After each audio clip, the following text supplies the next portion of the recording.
لال colour کے subscribe button دبا کر ہمارے چینل کو سبسکرائب کرنا نہ بھولیں اور ساتھ میں بیل آئیکن بھی دبا لیں۔ بسم اللہ الرحمن الرحیم۔ الحمد للہ رب العالمین، الصلاة والسلام علی سید الانبیاء والمرسلین وعلى آلہ واصحابہ وازواجہ وذریاتہ وأهل بيته وطاعته والناس أجمعين، أما بعد، أعوذ بالله من الشيطان الرجيم، بسم الله الرحمن الرحيم، يا أيها الذين آمنوا قوا أنفسكم وأهليكم نارا وقودها الناس والحجارة، وقال عز وجل يا بني لا تشرك بالله إن الشرك لظلم عظيم۔ بھائیو، دوستو، بزرگو، اللہ رب العزت کا ہم پر اور آپ پر بہت سارے انعامات، اللہ کی طرف سے انسانوں کے اوپر نعمتوں کی بارش،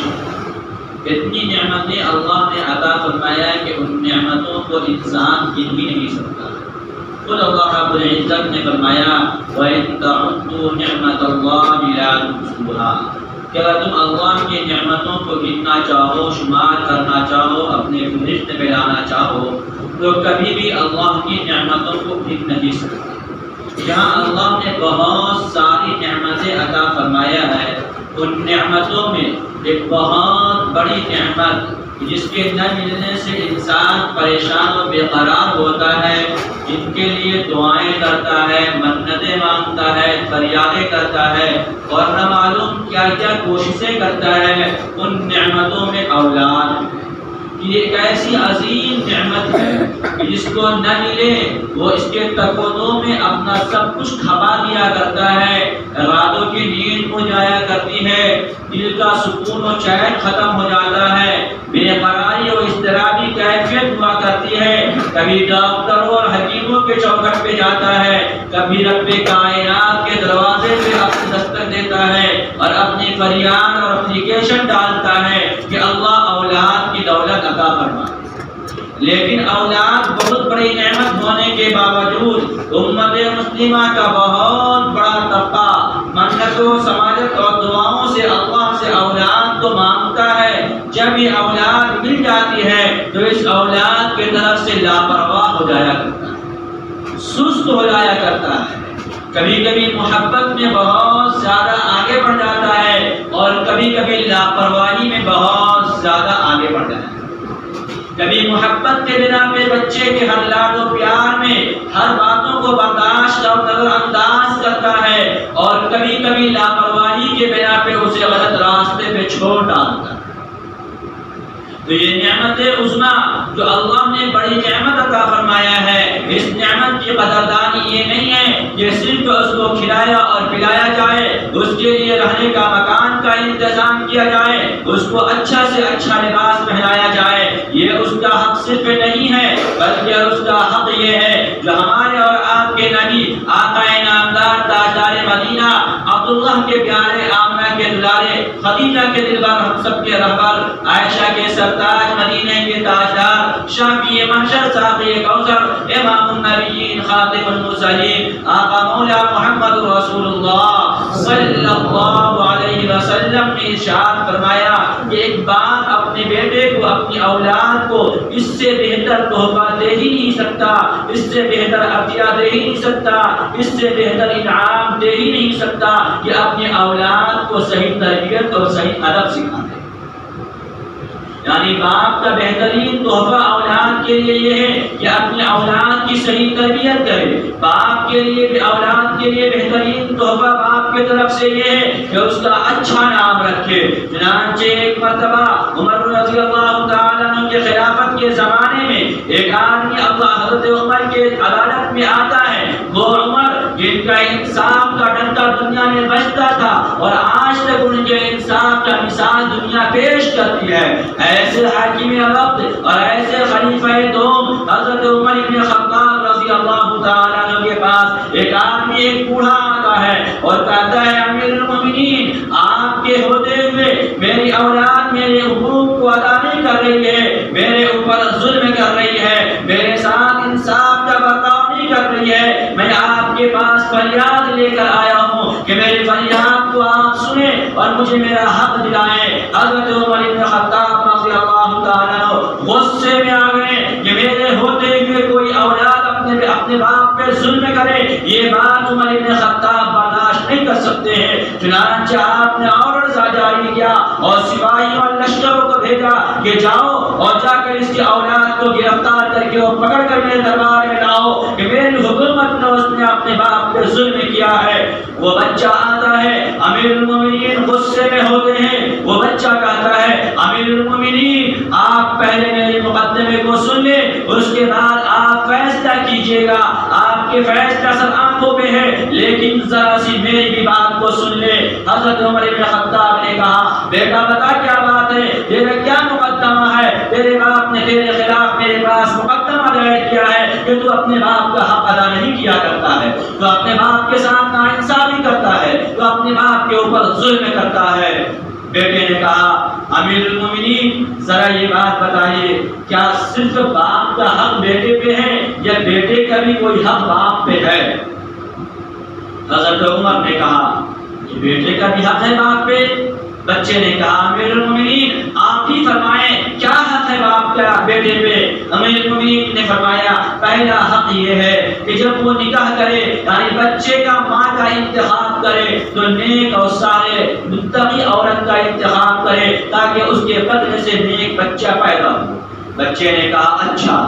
اور کیا حق ہے؟ فرمایا دوسرا حق یہ ہے کہ جب بچہ پیدا ہو جائے تو 7ویں دن اس کا نام رکھے، اس کے سر کے بال مڑائے اور اس کے بال کے برابر چاندی صدقہ کرے اور پھر اس کے عقیقہ کرے۔ یہ پیارے آقا نے فرمایا ہے یہ دوسرا حق ہے بچے کا۔ ہمارے یہاں جو چھٹی ہوا کرتا ہے اس کا شریعت میں کوئی حیثیت نہیں ہے، یہ شریعت کا ہے ہی نہیں، پتہ نہیں غیر مسلموں سے آگے اور چھٹا دن ہمارے یہاں کچھ کرنے کا ہے ہی نہیں۔ ہمارے یہاں شریعت میں جو ہے وہ 7واں دن ہے، 7واں دن نام رکھو، اللہ نے وسعت و گنجائش دیا ہے تو عقیقہ کرو۔ عقیقہ اصل آج ہمارے یہاں مشکل اس لیے ہو گیا ہے کہ عقیقہ کو ہم نے ایک خرچے کے بجائے 3 خرچے بنا دیا۔ عقیقہ کا مطلب یہ ہے کہ پورے محلے میں دعوت کرو، سب کو بلاؤ اور سارے انتظامات کرو ورنہ شکایت ہو جائے گی۔ عقیقہ اس کا نام نہیں ہے۔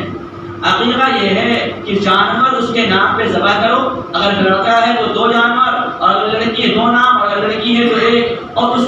کو کر کے اگر اللہ نے وسعت و گنجائش دیا ہے تو دعوتیں کرو اور نہیں تو پھر گوشت کو غریبوں میں، دوستوں میں، اپنے رشتہ داروں میں تقسیم کر دو، بانٹ دو۔ اب یہ دعوت کے چکر میں ڈبل خرچ ہونے کے چکر میں ہم نے عقیقہ کو ہی چھوڑ دیا۔ انہیں عقیقہ کریں گے اور دعوت نہیں دیں گے تو لوگ کیا کہیں گے؟ اس سے چاول کا بھی خرچہ، یہ بھی خرچہ، وہ بھی خرچہ، اس سے اچھا عقیقہ ہی مت کرو۔ نہیں، عقیقہ سنت ہے، عقیقہ کریں، گوشت تقسیم کر دیں غربا میں، اپنے رشتہ داروں میں، دوستوں میں، یہ تقسیم کرنا یہ بہتر ہے، کر دیں۔ اگر اللہ نے گنجائش دیا ہے تو یہ دعوت ہے، وہ الگ بات ہے، لیکن عقیقہ کا مطلب محلے کی دعوت اور خاندانوں کو دعوت کرنا یہ نہیں ہے، بلکہ گوشت تقسیم کر دینا اور جانور ذبح کرنا ہے۔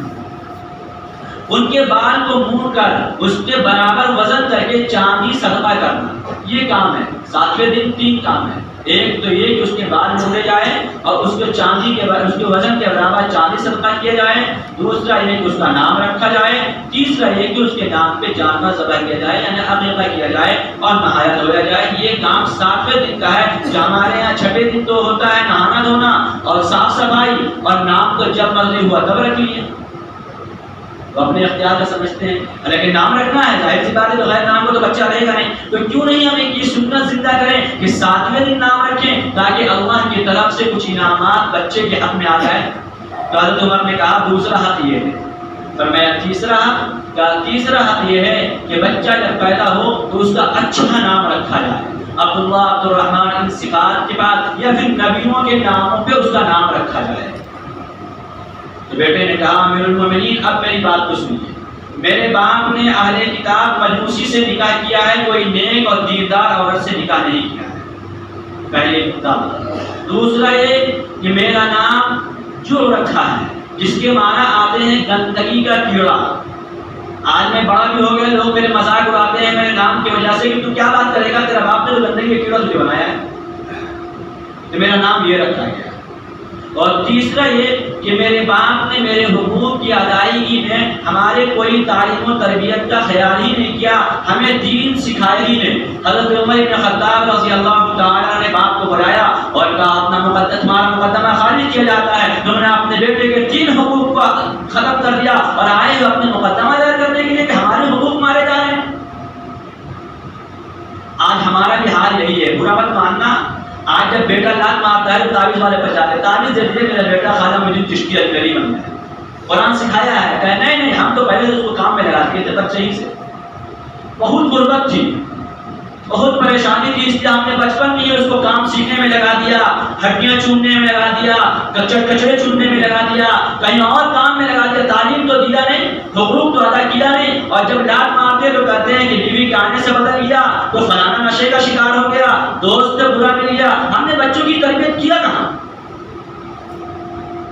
تو امیر المومنین حضرت عمر بن خطاب کے پاس مقدمہ دائر ہو رہا اور حضرت عمر بن خطاب اس بات پہ خارج کر دے رہے ہیں کہ نہیں تم نے اس کے حقوق ادا نہیں کیے۔ آج ہر ایک تینوں کو اگر میل کیا جائے آج کے معاشرے کے اعتبار سے، ہر ایک آدمی اپنے بارے میں کوئی کسی کے اوپر دیکھو ممبر سے یا کہیں پہ کھڑے ہو کر کے بول دینا بڑا آسان ہے، اپنے اوپر فٹ کرنا بڑا مشکل ہے۔ اور سب سے بڑا مسئلہ یہ بھی ہوتا ہے بول دیا سن لیا، اس کے بعد جو ہے اپنے اوپر فٹ نہیں کرتے، پھر اس کو غور کرتے فلانا کو آج ٹارگیٹ بنایا گیا، فلانا کو کوٹا دیا گیا، اپنے اوپر غور ہی نہیں کرتے کہ یہ ہمارے اوپر تو فٹ نہیں ہو رہا ہے۔ ایسا تو نہیں کہ ہمارے اوپر بھی یہ فٹ ہو رہا ہو، اور اگر کسی بڑے میں فٹ ہو گیا تو پھر تو بھائی یہ مسئلہ بہت دوسرا ہو جاتا ہے۔ اسی لیے یہ اپنے آپ پہ غور کرنا چاہیے کہ یہ جو باتیں دین کی جو بھی روشنی میں، قرآن و حدیث کی روشنی میں، سیرت صحابہ کی روشنی میں جو باتیں بیان کی جا رہی ہے، آج ہمارا معاشرہ ہمارا سماج ان برائیوں کا اگر آتی ہے تو کبھی ایسا تو نہیں کہ ہمارے اندر یہ کمی ہے، ہم نے اپنے اولاد کے حقوق صحیح طور پہ ادا نہیں کیا، ہم نے اپنے اولاد کے بارے میں نہیں سوچا۔ اس لیے پیارے آقا صلی اللہ علیہ وسلم کے پاس ایک صحابی آئے اور آ کے فرمایا یا رسول اللہ صلی اللہ علیہ وسلم ہم اپنے بچے کی کیسی تربیت کریں، آپ ارشاد فرمائیں، نصیحت فرمائیں۔ تو اللہ کے رسول نے پوچھا بچہ کتنے سال کا ہے؟ کہا یا رسول اللہ 1 سال کا۔ آپ نے فرمایا بہت دیر کر دیے تم معلوم کرنے میں، 1 سال ہونے کے بعد تم معلوم کر رہے ہو یا رسول اللہ ابھی تو 1 سال کا ہے۔ آپ نے فرمایا بچہ جب جنین ہوتا ہے یعنی جب اس پہ روح پڑ جاتی ہے اسی وقت سے اس کی تربیت کو پوچھا جاتا ہے کہ یا رسول اللہ تربیت کیسے کی جائے، اس لیے کہ وہ ماں کے پیٹ میں تو ہوتا ہے لیکن دنیا کی جو نقشے ہیں اور جیسا ماحول ہوتا ہے اس کے اثرات ماں کے پیٹ میں ہی پڑنے شروع ہو جاتے ہیں۔ اگر ماں کے پیٹ میں بچہ ہے اور ماں قرآن پڑھنے والی ہے، ماں ذکر کرنے والی ہے، ماں اچھے غذا کھانے والی ہے تو وہ بچہ ذہین اور نیک طبیعت کا مالک پیدا ہوگا۔ وہ ہے نا وہ شاید بڑے پیر صاحب قادر جیلانی رحمۃ اللہ علیہ کا واقعہ ہے، امام غزالی رحمۃ اللہ علیہ کا واقعہ میرے ذہن سے نکل رہا ہے کہ ایک مرتبہ آپ نے بغیر پوچھے ایک پڑوسی کا پیر گرا اور کھا لیے تو آپ پریشان ہو گئے اور پریشان ہو کر کے اس کے مالک کو جا کر کہہ رہے کہ آپ کا میرے آنگن میں پیر گر رہا تھا میں نے یہ کھا لیا۔ تو باپ بہت خوش ہوئے میرا بیٹا بڑا نیک ہے، تو آ کر اپنی بیوی سے کہا کہ غزالی بڑا نیک ہے، دیکھو ایک پیر اس نے بغیر پوچھے جنگلی پیر کھا لیا تو اس کے مالک کو کھوج کر جا کر کہا کہ آپ نے پیر کھا لیا۔ تو ماں نے کیا کہا، بیوی نے کیا کہا آپ اس کا تاج اپنے سر پہ مت لگائیے کہ آپ کی وجہ سے نیک ہے، نیک تو میرے وجہ سے ہے کہ جب تک وہ میرے پیٹ میں رہا میں ہمیشہ قرآن کی تلاوت کرتی رہی اور جب بھی اس کو دودھ پلائی میں باوضو پلائی، بغیر وضو کا کبھی دودھ ہی نہیں پلائی تو وہ نیک نہیں بنے گا تو کیا بنے گا؟ تو فرمایا پیارے آقا نے فرمایا تم نے تربیت کے بارے میں معلوم کرنے میں بہت دیر کر دیا۔ تربیت کی شروعات تو ماں کے پیٹ سے ہوتی ہے، جب بچہ ماں کے پیٹ میں ہو تو اس وقت معلوم کرو کہ بچہ نیک کیسے بنے گا، ذہین کیسے بنے گا، اس کے اندر فطرت کے اندر نیکی کیسے آئے گی۔ یہ تو ماں کی اب ذمہ داری شروع ہو جاتی ہے کہ وہ اس کے لیے قرآن کریم کی تلاوت کرے، اس کے لیے باوضو رہنے کے عادی بنے، اس کے لیے درود پاک کی کثرت کرے، یعنی ہر وقت ایسے عمل کرے جس سے اللہ راضی راضی ہوتا ہے تو بچہ نیک اور صالح اور ذہین پیدا ہوگا، اور جب دنیا کے اندر آ جائے تو پھر اس کو قرآن کریم کے جب دودھ پلائے، باوضو پلائے، دودھ پلائے تو قرآن کی تلاوت کرتے ہوئے پلائے، جب اس کو سنائے تو قصے کہانی بھوت پریت کا نہیں بلکہ اسے کسی صحابی کا قصہ سنائے، کتا اور بلی اور چور سے نہ ڈرائے بلکہ اس کو اللہ کی قدرت کو سمجھائے، ان باتوں کو بتائے گا تو اس کے دل میں اللہ کی قدرت، چونکہ یہ بچہ کا دل سفید کاغذ کی مانند ہے، اس میں جو لکھ دیا جائے گا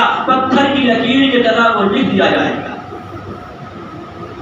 اب بچہ جب پھر بولنے کے قابل ہو جائے تو پیارے آقا صلی اللہ علیہ وسلم نے فرمایا کہ سب سے پہلا بول جو اس کی زبان سے نکلے وہ اللہ نکلے۔ اس کے سامنے تم اللہ اللہ اللہ اللہ کر کے اس کو کھلایا کرو، اس کے سامنے بولا کرو، تاکہ جب وہ بولنا شروع کرے تو اس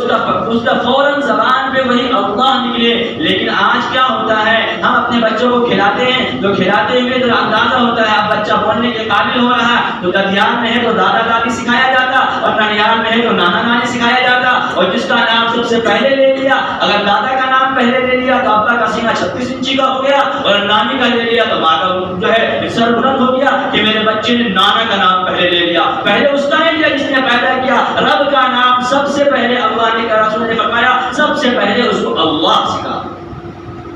اس لیے فرمایا بچہ جب پیدا ہو تو اس کے کان میں آذان دو، دائیں کان میں آذان، بائیں کان میں تکبیر، تاکہ سب سے پہلی آواز جو اس کے کان کے ذریعے دل میں اترے وہ اللہ کی بڑائی کا اترے، وہ اللہ کی کبریائی کا اترے، اللہ کی قدرت کا اترے، کہ اس کے ذہن جب کھلے تو یہ سمجھے کوئی اللہ ہے جس کی قدرت کی آواز میرے کان میں پہلے لگا۔ ایک کام اور بتایا پیارے آقا صلی اللہ علیہ وسلم نے کہ جب بچہ پیدا ہو جائے آذان دو، اور آذان کے فوراً بعد اس کی تحریک کرو، یعنی کسی عالم سے کسی اللہ والے سے کھجور یا اس کو چبا کر اس کے تالوں میں لگا دو، تاکہ سب سے پہلے اس کی جو زبان کے اندر اس کے جو غذا جائے وہ کھجور کا غذا اور کسی اللہ والے کے لعاب کے ساتھ جائے، تاکہ اس کا خمیر خمار جو ہے اور اس کے پروان جو چاہے وہ نیک طبیعت کا مالک بن کر جائے۔ اور پھر جب وہ کچھ بڑا ہو جائے، پیارے آقا صلی اللہ علیہ وسلم نے، میں اکثر کہا کرتا ہوں کہ دیکھو ہم اس شریعت کا ماننے والے ہیں، اس شریعت نے ہمیں کسی موڑ پہ اندھیرے میں نہیں چھوڑا، کسی موڑ پہ، ہر ایک موڑ، ہر ایک راستہ، ہر ایک معاملات جو انسانوں کی زندگی میں پیش آنے والی ہے سب کو الگ، بلکہ جن چیزوں کو ہم لوگ غور بھی نہیں کر سکتے ان چیزوں کو بھی بیان کر دیا کہ دیکھو یہ کام ایسے کرنا ہے۔ اتنا پاکیزہ شریعت کے ہم ماننے والے، فرمایا کہ اب جو ہے وہ سب سے پہلا بول جو بولے وہ اللہ بولے، اور جب تھوڑا اس کے قابل تھوڑا سمجھدار اور بڑا ہو جائے، 7 سال کی عمر میں ہو جائے تو پھر اس 7 سال کی عمر میں ہوتے ہی اس کی تعلیم کا خیال کرو اور نماز کی پابندی کے عادی بناؤ، اور نماز پڑھنے کو کہو، یعنی نماز اس کو سکھاؤ۔ نماز کے سکھانے میں قرآن بھی آ گیا، ظاہر سی بات ہے بغیر قرآن کے نماز پڑھ نہیں سکتا۔ ایک آدمی جتنا اچھا وضو کر لے اور چپ چاپ نیت باندھ کر کھڑا رہے کہیں نماز ہو جائے گی، کہیں آپ کی نماز نہیں ہوگی، اس لیے کہ نماز میں تو قرات فرض ہے۔ تو میرا قرآن سکھاؤ، اسے دین سکھاؤ، نماز سکھاؤ، اور فرمایا کہ اگر 9 سال ہو جائے اور تب بھی وہ نماز نہ پڑھے تو اس کو مارو۔ ایک موقع پہ تو پیارے آقا نے یہاں پہ فرمایا سب سے اچھا گھر وہ ہے جس میں تعلیم کے لیے اور ادب کے لیے اس کے گھر میں اس کے باپ نے کوڑے رکھا تھا، کہیں سختی کے لیے اپنے بچے کی کچھ سزا کی چیز رکھا ہو کہ اگر تم نہیں کرو گے دین کا کام اور نہیں پڑھو گے نماز تو تمہیں سزا دی جائے۔ اور میں 7 سال کی عمر میں اس کو نماز سکھاؤ اور نماز کے عادی بناؤ، اور 9 سال کی عمر پہنچ جائے اور نماز نہ پڑھے تو اس کو مارو، اس کی پٹائی کرو، اور جب 12 سال کی عمر میں پہنچ جائے، بعض نے 12 لکھا، بعض نے 9 لکھا کہ 9 سال یا 12 سال کی عمر میں پہنچ جائے تو اس کے بسترے کو الگ کر دو، ایک بسترے پہ مت سلاؤ، اس کے بسترے الگ کر دو، ایک بسترے پہ اس کو نہ رہنے دو، چاہے 2 بہن ہو چاہے 2 بھائی ہو، یعنی ہم جن سے بھی ایک بستر پہ نہ رہے، اس لیے کہ شیطان اس کے اوپر پھر غالب آتا ہے۔ شیطان نے کہاں کہاں پکڑا ہے اور کہاں کہاں روکا ہے جہاں ہم تو سمجھ بھی نہیں سکتے، تو فرمایا اس کی صحیح تعلیم دو، اس کی صحیح تربیت کرو، اور اللہ نے صاف طور پہ قرآن میں فرمایا یا ایھا الذین آمنوا قوا انفسکم واہلیکم نارا، اے ایمان والو تم اپنے اہل و عیال کو اور اپنے آپ کو جہنم کے آگ سے بچاؤ۔ اب اندازہ کیجئے کہ آگ سامنے جل رہی ہے تو کیا کوئی باپ کوئی ماں صرف اپنے بچے کو جاتے ہوئے دیکھ کر بیٹھ کر یوں کہے گی اے ادھر مت جانا، اے ادھر مت جانا، آگ جل رہی؟ نہیں، بلکہ اس کو لپک کر دوڑ کر جتنی کوششیں اور طاقتیں اس کو ہوگی اس آگ سے روکنے کی کوشش کرے گی۔ دنیا کے آگ کہیں جل رہے ہوں، ہمارا 3 سال 5 سال 6 سال کا بچہ یہاں کھیل رہا ہے، یہاں پہ کوئلے جل رہے ہیں، تو کیا ہم دور سے بیٹھے بیٹھے یہ کہیں گے بیٹا ادھر مت جانا؟ بلکہ اس بچے سے زیادہ ہم دھیان دیں کہ بچہ ادھر تھوڑا سا بھی بڑھ رہا ہے تو ہم اپنے کام کاج کو چھوڑ کر اپنے سونے نیند اگر آ بھی رہی ہے پوری گہری نیند میں بھی ہیں تو اچانک اٹھ کر پریشان ہو جائیں گے اور بچے کو اپنے سے قریب لے آئیں گے اور کہیں گے بیٹا ادھر بچہ وہ آگ جل رہی ہے تم جل جاؤ گے۔ تو کیا ہم اس طریقے سے آخرت کے آگ سے روکنے کے لیے بے چین ہوتے ہیں کہ ہمارا بچہ کسی غلط کام کا عادی ہو گیا یا غلط ماحول میں رہنے لگا یا قرآن سیکھنا نہیں چاہتا ہے یا اچھے ماحول میں نہیں جاتا ہے یا نمازوں کی پابندی نہیں کرتا ہے تو کیا ہم کبھی بے چین و بے قرار ہو جاتے ہیں؟ کیا کبھی ہماری بے چینی و اضطرابی کیفیت بڑھ جاتی ہے؟ کیا ہماری پریشانی ہوتی ہے کہ نہیں میرا بچہ تو جہنم کے آگ قریب جا رہا ہے، جس کا ایندھن ہی نہیں بنے گا، اس کا ایندھن ہی انسان اور پتھر ہوں گے؟ تو فرمایا کہ تم بے چین ہو جاؤ، تمہاری بے چینی بڑھ جائے کہ نہیں میری اولاد یہ غلط راستے میں کیسے چلی جائے گی۔ اور دیکھو برا نہ ماننا، اگر بچہ خراب ہوتا ہے اور غلط کاموں پہ جاتا ہے تو اس کا زیادہ ذمہ دار وہ بچہ صرف نہیں ہے، اس کے گارڈنز ہیں جو چھوٹی عمر میں اس پہ توجہ نہیں دی۔ کوئی بچہ اچانک جا کے نشہ کرنا شروع نہیں کرتا، اچانک جا کر کے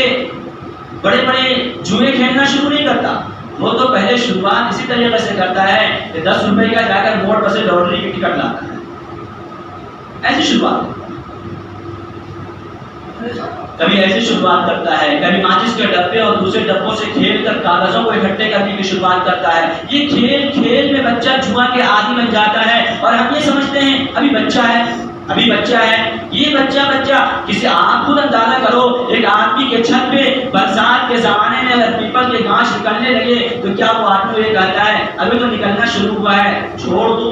ذرا بڑھ جائے گا برسات بھی ختم ہو جائے گا تب توڑیں گے؟ جب کوئی توڑنے والے کو کہے گا بھائی ابھی تو شروعات ہوا ہے کیوں پریشان ہو رہے پورا برسات نکلتا رہے گا، وہ کیا دیوار توڑنے کے لیے دیتے ہیں،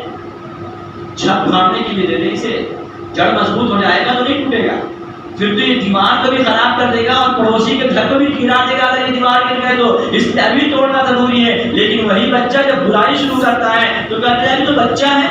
ابھی تو بچہ ہے، پھر وہ بچہ حقیقت میں اپنا نہیں ہوتا، پھر وہ ہاتھ سے نکل جاتا ہے، پھر رونا روتے ہیں کیا کیا جائے، کس کا سہارا لیا جائے، کیسے بند کیا جائے۔ تو ہم نے تو شروع میں چھوڑ دیا، چلو دنیا کا ہی مسئلہ صرف ہوتا تب بھی حل تھا، مسئلہ تو آخرت کا ہے۔ اگر ہم نے بچے کو نیک بنایا، خوب دھیان سے سنیے اور اس کو نوٹ کر لیجئے، پیارے آقا صلی اللہ علیہ وسلم نے فرمایا اذا مات الانسان انقطع عمله الا من ثلاثه او من صدقه جاریہ او علم ينتفع به او ولد صالح۔ آدمی جب مر جاتا ہے اس کے اعمال منقطع ہو جاتے ہیں، اب وہ کوئی عمل نہیں کر سکتا، سرمایہ جاریہ کیا وہ عمل اس کا ملے گا، ایسا علم سیکھا اور سکھایا جو دوسرے کو فائدہ پہنچا رہا ہو۔ تیسرا یہ کہ نیک صالح اولاد چھوڑا، اگر اولاد نیک ہے تو پھر وہ نیکی کا کرتے ہوئے باپ اور ماں کے نیت کرے یا نہ کرے اس کے نام اعمال میں ثواب پہنچتا ہے۔ لیکن اگر اولاد برا ہے تو وہ جو برائی کرے گا اس برائی کا گناہ بھی ماں اور باپ کے نام اعمال میں پہنچتا رہے گا، اس لیے کہ اگر ماں اور باپ نے اس کی تربیت کا فکر نہیں کیا تو اس کی تربیت کی فکر نہیں کیا، چھوڑ دیا، ٹھیک ہے کما کر دے رہا تو لا رہا تھا کہیں سے، چھوڑ دیا، بے فکر ہے، تو فرمایا قبر کے اندر ہوگا کوئی گناہ بیچارہ نہیں کر رہا ہے لیکن اس کی اولاد کر رہی ہے، اس کی اولاد کے کرنے کی وجہ سے اس کے نام اعمال میں وہ گناہ لکھے جائیں، کتنا بڑا نقصان۔ اور اگر یہی اولاد نیک بن گئی تو پھر والدین کے لیے سرخروئی کا ذریعہ دنیا کے اندر بھی ہے اور آخرت کے اندر بھی یہ نیک کام کرتا رہے گا، اس کے نام اعمال میں والدین کی نیکیاں لکھی جاتی رہے گی۔ ایک آدمی اپنے اولاد کو حافظ بنا دیا، ایک آدمی اپنے اولاد کو عالم بنا دیا، ایک آدمی اپنے اولاد کو دیندار بنا دیا، اب وہ بچہ حافظ بنا، اس نے پڑھانے کی کہیں کوشش کی، ان کے ساتھ ہزاروں لاکھوں بچے پڑھتے چلے گئے، سب کا ثواب ان کے نام اعمال میں آئے گا، اس لیے کہ یہ باپ ذریعہ بنا اپنے اولاد کو عالم حافظ مفتی محدث بنانے کا۔ اب اس کے ذریعے سے یہ سلسلہ چلتا رہا تو اب یہ ہمیشہ کے لیے اس کے نام اعمال میں یہ نیکیاں لکھے جاتے رہیں گے، اس لیے کہ اس نے تربیت کی فکر کی۔ یہ اولاد کوئی معمولی چیز نہیں ہے، اور ظاہر سی بات ہے ہم اور آپ بھی اولاد کی اہمیت کو سمجھتے ہیں، تبھی تو اللہ سے مانگتے ہیں، اللہ کے سامنے کی گریبانداری کرتے ہیں۔ اور میرے بھائی اور دوست اور بزرگوں، یہ کام صرف ہم اور آپ نہیں بلکہ اولادوں کی فکر اور اولادوں کو صحیح راستے پہ لانے کے لیے تو انبیاء علیہ السلام نے بھی فکر کی۔ چنانچہ آپ جب قرآن کریم کی تفاسیر پڑھیں گے تو حضرت ابراہیم علیہ السلام، حضرت لقمان علیہ السلام، ان لوگوں کی نصیحتوں کو اللہ نے قرآن میں بیان فرمایا۔ کیا فرمایا؟ اذ قال لقمان لابنه يعظه يا بني لا تشرك بالله۔ ایک نبی حضرت لقمان علیہ السلام اپنے بیٹے کو بلا رہے ہیں اور بلا کر کیا کہہ رہے ہیں؟ اے میرے پیارے بیٹے، لا تشرک باللہ، اللہ کے ساتھ اس کو شریک مت کرنا۔ ان الشرک لظلم عظیم، اس لیے کہ بہت بڑا گناہ ہے کہ ایک نبی اپنے بیٹے کو بلا کر کہہ رہے ہیں کہ اللہ کے ساتھ کسی کو شریک نہ کرنا، اور ہم 4 وقت نماز پڑھ رہے ہیں تو سمجھ رہے ہیں میرا بیٹا تو ولی خود بخود ہو جائے گا، ہم تو نمازی ہیں، ہم تو دیندار ہیں، بیٹے کو توجہ دو نہ دو وہ دیندار بن جائے گا۔ اور ایک بات یاد رکھنا، انسان کی فطرت تو وہ پیدا ہوا ہے، اگر اس کی فطرت میں اس کی تربیت شروع سے، چونکہ پیدا ہونے والا ہر ایک بچہ فطرت اسلام یعنی اچھی صفات کو لے کر پیدا ہوتا ہے۔ پیارے آقا نے فرمایا ہے کل مولود یولد والفطرۃ ابواہ یحولانہ او ینصرانہ او یمجسانہ، ہر بچہ پیدا ہوتا ہے فطرت اسلام پر، اب اس کا کلچر، اس کا ماحول، اس کا باپ چاہے اس کو یہودی بنا دے، چاہے نصرانی بنا دے، چاہے مجوسی بنا دے، یہ بچہ جو پیدا ہوا ہے وہ فطرت اسلام پہ پیدا ہوا، اور ہم نے بچے کی صحیح تربیت شروع سے کیا تو وہ بچہ نیک اور دیندار بنے گا۔ لیکن اگر بچپن میں اس پہ دوسرا رنگ چڑھ گیا اور دوسرا رنگ چڑھنے کے بعد ہم نے توجہ دیا تو اوپر سے ہو سکتا ہے دیندار نظر آنے لگے، لیکن جب موقع ملے گا تو چوکا مار کے نکل جائے گا، کیونکہ اندر سے وہ نہیں بنا ہے، بچپن سے اس کی تربیت نہیں ہوئی ہے، بچپن سے اس کا خیال نہیں کیا گیا ہے، بچپن سے اس کو غلط و صحیح نہیں بتایا گیا ہے، بچپن سے اس کے خمیر کے اندر یہ بات داخل نہیں کیا گیا ہے کہ کس کے کیا حق ہے، کس کے کیا حق نہیں ہے، کیا غلط ہے کیا صحیح ہے، یہ نہیں بتایا گیا۔ پہلے وہ غلط ماحول میں پنپ گیا، غلط ماحول میں آگے نکل گیا، جب ہم بہت پریشان ہوئے تو پھر اس کے راستے نکالنے لگے، اب نیک بن جائے گا، نا امیدی نہیں ہے۔ اللہ نے فرمایا لا تقنطوا من رحمت اللہ، اللہ کی رحمت سے نا امید مت ہونا، بن جائے گا، لیکن جب وہ ماحول ملے گا تو وہ ماحول میں دیندار نظر آئے گا، اور جب ماحول سے الگ ہوگا جیسا جب موقع ہوگا ویسا کام کر جائے گا، اس لیے کہ اندر اس کی خمیر میں وہ بھری ہوئی ہے جو ہم نے شروع میں اس کی تربیت نہیں کی، کہ ہم نے شروع میں اس کے خیال نہیں کیا، ہم نے شروع میں اس کی رہنمائی نہیں کی، ہم نے شروع میں اس کے بعد اس کو پہچاننے اور اس کو صحیح راستے میں لانے کی کوشش نہیں کی۔ بچے کے پیار میں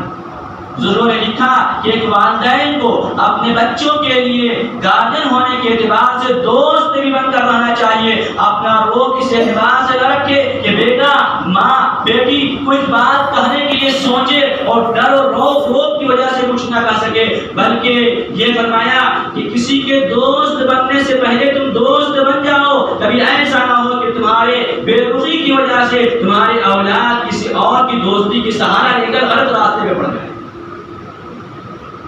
کبھی کبھی دوستانہ انداز اپناؤ، بچوں کو اپنے پاس بیٹھا کر کچھ ویسے ہی بات کرو، کچھ ان سے دنیاوی بات کرو، کچھ مذاق کے انداز میں بات کرو، تاکہ اس کے دل و دماغ کے اندر کوئی خامی، کوئی خرابی، کوئی غلط مشن چل رہا ہے وہ آپ کے سامنے کہہ سکے، آپ سے شیئر کر سکے،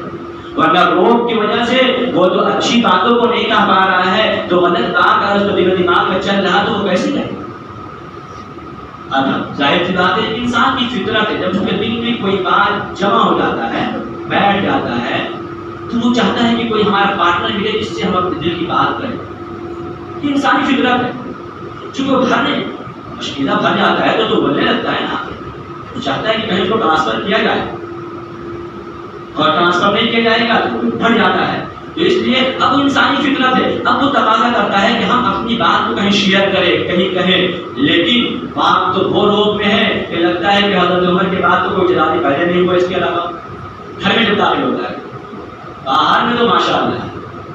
اب بچہ کچھ بول نہیں پاتا، تو اب کیا کہتا ہے کہ اپنی شیئر کرنے کے لیے کوئی رازدار ڈھونڈتا ہے، کوئی دوست ڈھونڈتا ہے، اب جو اس کو رازدار کرنے لگتا ہے اب اس کے قریب ہو کر کے اب وہ شیئر کرنے لگتا ہے، اب اس شیئر کو، اس درد کو، اس پریشانی کا لو یا تو صحیح دینے والا مل گیا تو صحیح دیتا ہے اور غلط مل گیا تو اس کو غلط اتر دیتا ہے، یہیں سے اس کی پٹری بدل جاتی ہے۔ اس لیے ایک والدین کی گارڈنس کی ذمہ داری یہ ہے کہ اپنی گارڈنشپ کو نبھاتے ہوئے ایک دوستانہ تعلقات جو اپنے گھر میں اپنے اولادوں کے لیے ایسا رکھے کہ وہ اپنے راز کو کسی اور سے شیئر کرنے کے بجائے وہ آپ سے کرے تاکہ آپ اس کی صحیح رہنمائی کر سکے۔ اللہ آپ کو سمجھ کے توفیق عطا فرمائے۔